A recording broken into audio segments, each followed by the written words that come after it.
Today I'm going to show you guys how we're going to use our puller cutter today. Turn it on right now and get ready to cut a few things. We got two knobs here we got to turn on.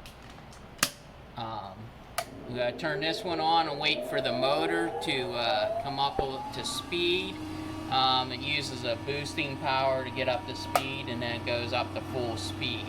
It's got a hydraulic pump in there. That's what makes everything move, the blades and stuff.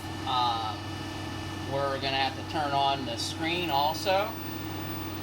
We're going to turn on the screen here. Up here is going to be the screen where all the measurements are done.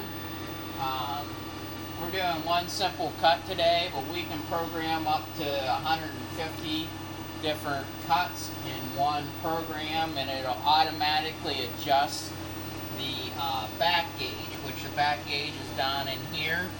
That's where it moves back to set the adjustment for the cut. Today we're going to be cutting these invoices in half. They're 8.5 by 11. We're going to cut them down to 5.5. So we've already put 5.5 in there. We're going to put this is the program button. We're going to push this and get this going. This cutter is unique that it has airbed on it, which are these little ball bearings, have a little bit of air coming through them. And what that does is it keeps the paper from sticking, and it's easier to move the paper around on there.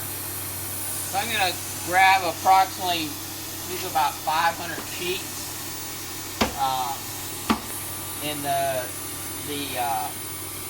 The first thing that's going to happen is this clamp's going to come down.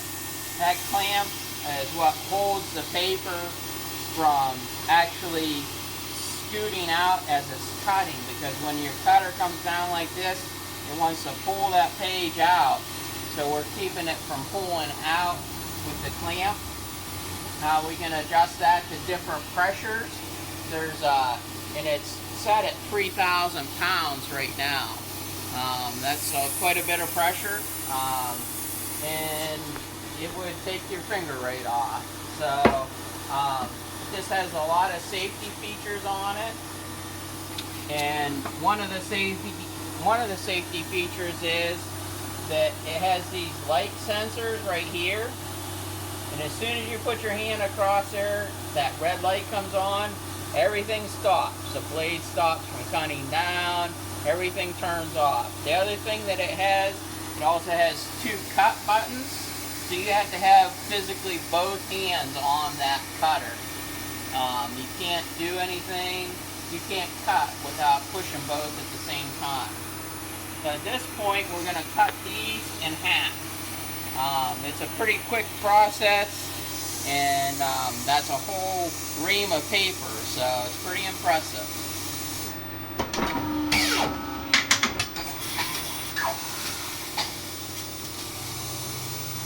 So that's how it cut the whole thing right in half.